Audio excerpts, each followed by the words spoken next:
Doug Magnus is best known for his jewelry, although if you ask anyone who knows him, they will tell you that he is a Renaissance man. He's been in Santa Fe for over 50 years, and if it happened in this town, he was probably there. Chances are, he also probably filmed it.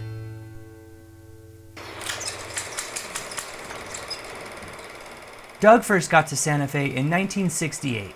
Before the jewelry and before the turquoise mines, he was a young beatnik, fresh out of the army, pulling into Santa Fe from Fort Bliss, El Paso. He had a VW Bug, a couple of cameras, and not much else.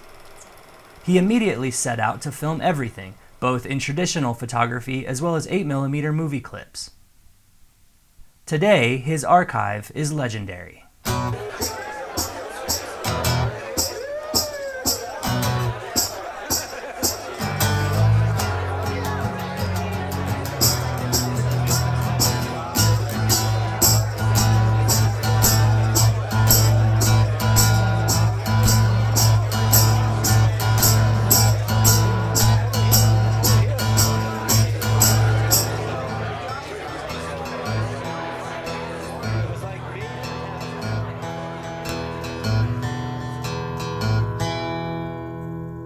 It took Doug a couple of years to figure out that he was going to need a better way to make his living than with his photography. It was in that critical moment that someone introduced him to the art of silversmithing. Over the next couple of decades, Doug's jewelry would become known around the world, but throughout all of it, he never set down his camera. He filmed everywhere he went, documenting Santa Fe and the surrounding regions in an era long before cell phones. He was often the only camera, filming inside the wildest parties, and there seemed to be no limit to where he could get away with it.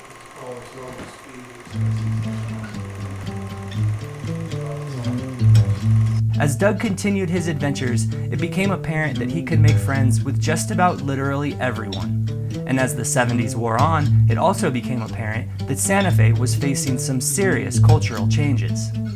As the town became more and more infamous as an international destination, Doug was documenting the art scene in real time, fraternizing with all of the artists and making himself a permanent fixture at most of the local watering holes.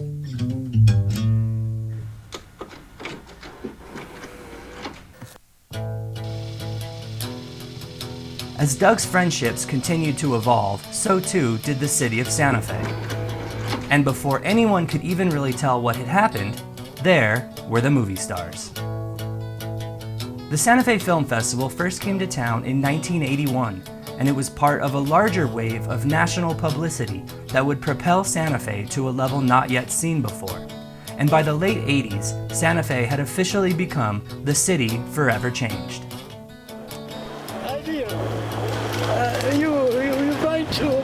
are you going to vote for me? I always vote for you, Tommy. Vote for me in 1988? I always write you in. Are you? Of course I do. You're going to have to write in the general election. I'm a registered artist. Well, I'm glad to hear that. Look at your hand. The 90s were a wild time for Doug and his friends, but the party they had started in the 60s and the 70s was about to enter its final chapter. As the art market soared and the real estate exploded, Doug Magnus just kept on filming his friends.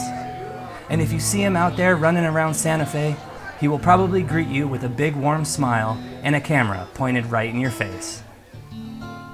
Today, he is opening his archives to produce a series of short films that will give an unprecedented look into the heyday of Santa Fe's bohemian art scene. On behalf of Doug Magnus and Cameo Media, thanks for watching.